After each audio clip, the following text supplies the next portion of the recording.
সবাইকে স্বাগতম জানাচ্ছি আমাদের আজকের ডেমো পোর্টফোলিওর ভিডিও টিউটোরিয়ালে। অর্থাৎ আমি যেভাবে 1 লক্ষ টাকা বিনিয়োগ করছি শিরোনামে আমাদের যে ডেমো পোর্টফোলিওটা আমরা মেনটেন করছি আজকে সেটা নিয়ে আলোচনা করব। ইতিমধ্যে আপনারা হয়তোবা দেখেছেন যে আমি আজিজ পাইপ থেকে প্রফিট বুক করেছি। আমার এখনো পর্যন্ত 3টে স্টক হোল্ডিং আছে: Zeal Bangla sugar mill, Wang food এবং JHRML। এই 3টে স্টক এখন আমি হোল্ড করছি। তো আপনাদের সুবিধার্থে আমি একটু জিনিস এইখানে অ্যাড করে রাখবো। সেটা হচ্ছে যে আমার এইখানে যে পোর্টফোলিওটা আমি ক্রিয়েট করেছিলাম, সামহাও পোর্টফোলিওটাতে একটা প্রবলেম হয়েছে যে আমি যে ইনস্ট্রুমেন্ট গুলো অ্যাড করেছিলাম সেইখানে সামহাও এটা ভার্সন 2 বা কিছু একটাতে কনভার্ট করার পরে এই জিনিসগুলোতে একটু মিসম্যাচ হচ্ছে বা গ্লিচ করেছে। তো আমি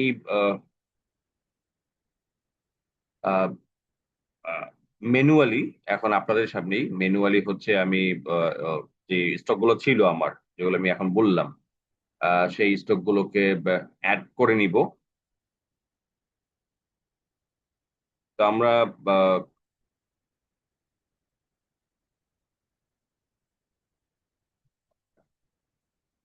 এইখান থেকে খুব একটা বেশি অ্যাড করা যাচ্ছে না, যাই হোক। আমি সেটা আপনাদের সঙ্গে এর আগেও শেয়ার করেছি। তো আমরা আজকে দেখব আমাদের ডেমো পোর্টফোলিওতে আজিজ পাইপ প্রফিট টেকিং এর পর আমাদের যে টাকা ছিল সেটা একটু ক্যালকুলেট করে আজকে নতুন একটা শেয়ার বাই করব। এবং এই যে পুরো প্রসেসটা যে দেখাবো, এই প্রসেসটা চাইলে আপনারাও অনুসরণ করতে পারেন। অর্থাৎ স্টেপ বাই স্টেপ যে প্রসেস গুলো সেগুলো আপনারা অনুসরণ করতে পারেন। তা আমার আজিজ পাইপ কেনা ছিল 430টা। সম্ভবত আমি সেল করেছিলাম 72 টাকার আশেপাশে। আহ 31,000 টাকা আমি ধরে নিলাম। তো 31,000 টাকার আজকে আমি বাই করব। তো 31,000 টাকার আমি যদি বাই করতে চাই, আমি সর্বপ্রথম চলে যাব যে গত 1 মাস ধরে আপনারা নিশ্চয়ই দেখতে পাচ্ছেন, একটু নিচে নামিয়ে আনি। 1 মাস ধরে অ্যাকচুয়ালি মার্কেটের রিটার্নটা কারা বেশি দিয়েছে আমি সেইটা একটু ফাইন্ড আউট করার চেষ্টা করব। লাস্ট ওয়ার্কিং ডে ছিল 28শে জুন। আমি শো দিলাম। এটা একটা অটোমেটেড বলতে পারেন ফাংশন, যেটা আমি এমনি ব্রোকারে ইউজ করি। তো আমার এখানে শো করছে যে গত 1 মাসে আপনার এই যে টপ 30 যদি আমি লিস্ট ধরি বা 50 লিস্ট ধরি, এইখানে আইপিডিসি একমাত্র একটা স্টক যেটা মিড ফান্ডামেন্টাল।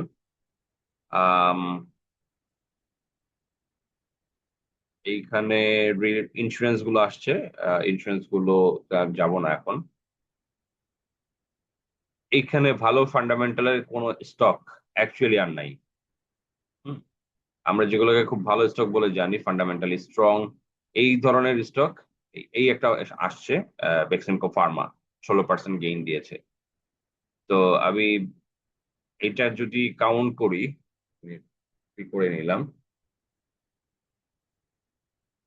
কপি না করলেও হয়। মানে ধরাই যাচ্ছে যে এইখানে মোটামুটি আমার 30টা স্টকের মতো ইয়া হয়। মানে এই একটা স্ক্রিনে 30টার মতো স্টক আপনার ধরে, বা 25টার মতো স্টক ধরে। আমি ধরে নিলাম যে 25টা স্টক আরেকটা সিরামিক পর্যন্ত। আরেকটা সিরামিক তো 25-এর পরে আরো 10টা, 35টা স্টকের পরে যে হচ্ছে আমি বেক্স ফার্মা বা এই জাতীয় স্টক গুলো পাচ্ছি। এই যে তার মানে প্রথম টপ 30 বা টপ 35 এর মধ্যেও বেক্সিমকো ফার্মা নেই। তারপরে তার মানে আমি কনক্লুশনটা এটাই মানে টানতে চাচ্ছি এবং আপনাদের সঙ্গে এটাই শেয়ার করতে চাচ্ছি যে ওভারঅল মার্কেটে এখনো ফান্ডামেন্টাল স্টক যে লিডিং পর্যায়ে আস্তে আস্তে আসছে বা আসতেছে, সেটার কোনো সিমটম নাই। রেদার আমরা দেখতে পাচ্ছি এইখানে নন ফান্ডামেন্টাল স্টক গুলোরই প্রাধান্য বেশি। তো যেহেতু নন ফান্ডামেন্টাল স্টকের প্রাধান্য বেশি, আমরা কনফার্ম হওয়ার জন্য দেখে নিলাম যে কোয়ার্টারলি অর্থাৎ গত 3 মাসের রিটার্ন, সেখানে কি কোনো ফান্ডামেন্টাল স্টক ছিল কিনা। আহ নাই। এইখানেও আহ ভালো ফান্ডামেন্টালের স্টক নাই। এই যে টেকনোড্রাক ছিল, এখানে বিএনআইসিএল ছিল, এগুলো মিড ফান্ডামেন্টাল স্টক। তো একই অবস্থা, ফান্ডামেন্টাল স্টকের এখানে কোনো মুভমেন্ট চোখে পড়ার মতো নাই। তো লিডিং পর্যায়ে যেহেতু ফান্ডামেন্টাল স্টক নাই, সেই জন্য আমি কি করব, আমার এই আজিজ পাইপের যে ইনভেস্টমেন্ট 31,000 টাকা, সেটা আমরা নন ফান্ডামেন্টাল স্টকই আপাতত রাখার চেষ্টা করব। তো আমরা চলে যাচ্ছি চার্টে। আমি অলরেডি একটা চার্টে স্টক দেখে রেখেছিলাম এবং সিদ্ধান্ত নিয়েছি যে নন ফান্ডামেন্টাল স্টক হিসেবে ফরচুন, ফরচুন এইটাতে আমাদের আজিজ পাইপের প্রফিট সহ যে অ্যামাউন্টটা, সেটা আমরা ইনভেস্ট করতে করব। তো আমরা এখানে একটু ভলিউমটা নিয়ে আসি, আমরা এটা একটু বড় করে দিই। নাও আমার মনে হয় যে আপনারা একটু খুব ক্লিয়ারলি দেখতে পাবেন। তো আমি গত 25 সাল থেকে, 2025 সাল থেকে যদি ডাটা নিয়ে আসি, এবং বলিঞ্জার ব্যান্ডটা আমি এখানে একটু হাইড করব। হ্যাঁ, বাকি যেটুকু আছে এটা থাকুক, এটা সমস্যা নেই। আমরা দেখতে পাচ্ছি যে এই যে ভলিউমের যে ভোলাটিলিটি, এইটা মাঝে মধ্যে আমরা মানে দেখতে পেয়েছি। হ্যাঁ, প্রায় সময় দেখতে পেয়েছি, এবং হাইয়েস্ট একটা ভলিউম যখনই হয়েছে তারপরে প্রাইস কারেকশন, এই যে হাইয়েস্ট ভলিউম হয়েছে প্রাইস কারেকশন, এই যে হায়ার বা হাইয়েস্ট একটা ভলিউম হয়েছে ওই ওই সময়টাতে প্রাইস কারেকশন হয়েছে।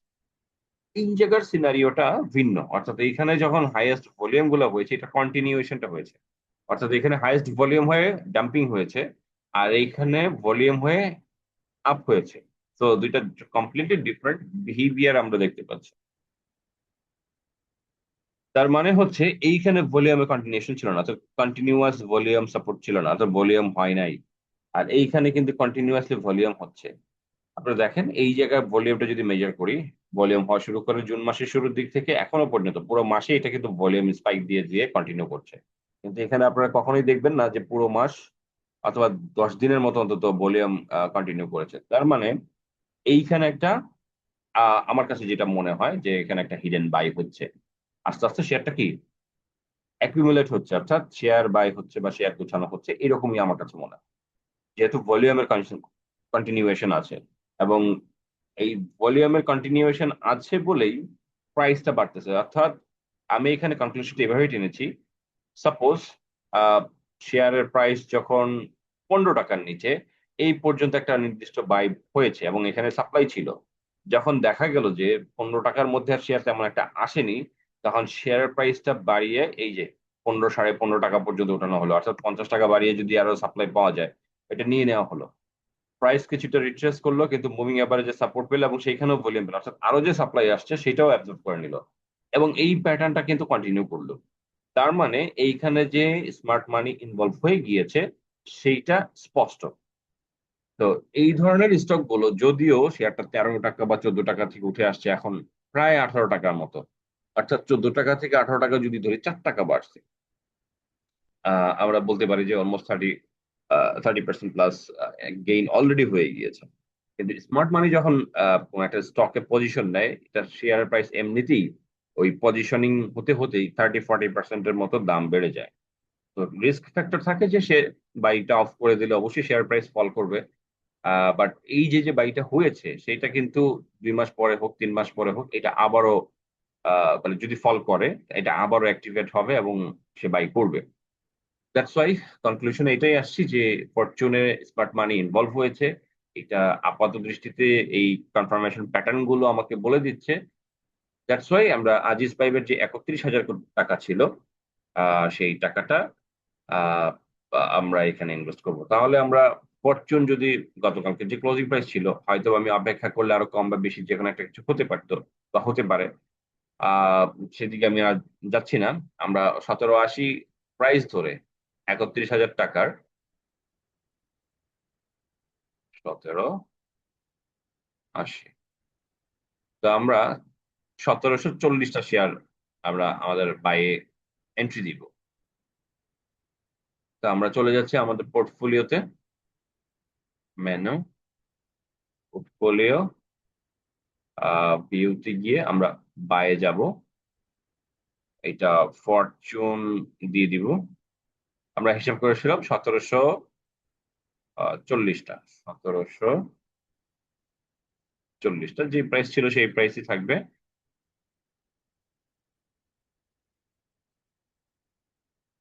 আমরা সেভ করে রাখি, বাই করে রাখলাম। তো আমাদের এটা বাই হয়ে গিয়ে এলো, হয়ে আসলো। আহ, যেহেতু একটা জিনিস ছিল যে ফুয়াং ফুড এবং জেএইচআরএমএল ছিল আমাদের, ওইটা তো এখানে ইয়ে করা নাই। তা আমরা ওইটাকেও একটু ইনক্লুড করে রাখি আমরা। আমার যদি মনে পড়ে যে 25,000 টাকার ফুয়াং ফুড বাই করা হয়েছিল এবং সেটা 11 টাকার সময়।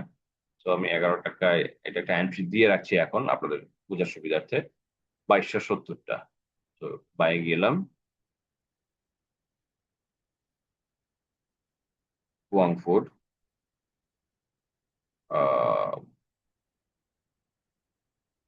2270। এটা আমরা 11 টাকা করে কিনেছিলাম।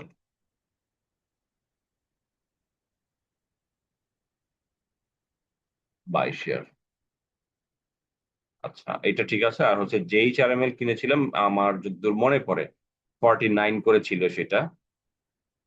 আহ, আমরা আরেকটু হিসাব করবো এখানে। 25,000 টাকা ডিভাইডেড বাই 49, 510টা। এইচআর,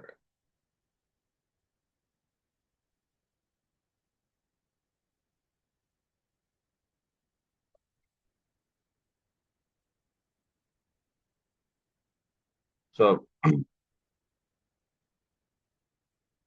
আচ্ছা, আহ, এটা 50 টাকা রেট দেওয়া, সরি 49 টাকা না দিয়ে ভুলে এটা ইয়ে করে ফেলেছিলাম। আমরা দেখি এটাতে এডিট করা যায় কিনা।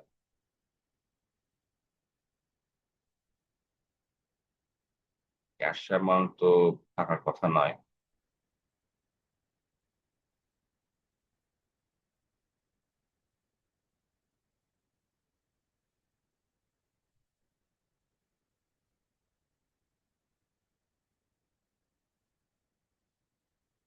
হ্যাঁ, আমার মনে হয় যে এইবার আমাদের এন্ট্রি গুলো বা আমাদের অ্যামাউন্ট গুলো ঠিক আছে, কারণ 1 লক্ষ টাকার যে ডেমো পোর্টফোলিও ছিল সেখান থেকে আজিজ পাইবের প্রফিট এবং অন্যান্য প্রফিট মিলিয়ে আমাদের 1,07,000 টাকা এখন আসছে। সো এটা ঠিক আছে বলে আমার কাছে মনে হয়। তো আমরা আরেকবার একটু দেখে নিই যে ফরচুন, কোয়াংফুর, জেএইচআরএমএল আর জিল বাংলা, এই 4টা স্টক এখন আমাদের আছে। আমরা উম, এগুলো মনিটর করব সামনের দিনগুলোতে এবং আপনাদের সঙ্গে এটার বাই সেল গুলো আমরা শেয়ার করব। যদিও এখানে কিছু টেকনিক্যাল গ্লিচের কারণে আহ, আমরা খুব একটা বেশি কিছু এখানে অ্যাকুরেটলি দেখাতে পারিনি। যেমন সবগুলো এই যে আজকের ডেটে সব আপডেট হয়েছে এরকমই দেখাচ্ছে, এই আর কি। তো যাই হোক, আমরা ইয়াতে চলে গেলাম, পোর্টফোলিওতে চলে গেলাম। আজকে আমরা বাই করলাম হচ্ছে ফরচুন। আহ কিভাবে ফরচুন সিলেক্ট করলাম সেটা তো আপনাদের দেখালাম, যে এমি ব্রকারে আমরা গত 1 মাসের এবং 3 মাসের যে মার্কেট লিডার যারা ছিল তাদের মুভমেন্ট গুলো দেখলাম এবং দেখলাম যে সেইখানে ফান্ডামেন্টাল স্টকের আধিক্য বা আহ, যেটাকে বলা যায় যে লিডিং পর্যায়ে ছিল না। মোস্ট অফ দ্য ছিল নন ফান্ডামেন্টাল স্টক। এবং আমরা দেখলাম যে ফরচুন অনেক স্টকে দেখা হয়েছে, তো ফরচুনটা পরে আমি পেলাম যেটা কিনা যে ইয়া হচ্ছে আপনার স্মার্ট মানি ইন হচ্ছে। হ্যাঁ, এটা আমার কাছে মনে হলো। এবং এখান থেকে শেয়ার প্রাইস ফল করতে পারে। আবার যেহেতু আপনাদের সঙ্গে সপ্তাহের মাঝামাঝি কোন একটা সময় আমার একবারই এই ডেমো পোর্টফোলিও নিয়ে আলাপ হয়, তো সেটা হয়তো আমি ফল করলেও ওই সময় হয়তো ভিডিও পাবলিশ করতে পারবো না, যার কারণে আমি এখনই এন্ট্রি দিয়ে রাখলাম, কম বেশি যেটাই হোক আর এন্ট্রিটা দিয়ে রাখা হলো আর কি। তো আমরা এটা ফলো আপে রাখবো বাকিগুলোর মতো এবং এখান থেকে ওভার দ্য টাইম আমরা প্রফিট বুক করবো এবং আইটেমে শিফট করব।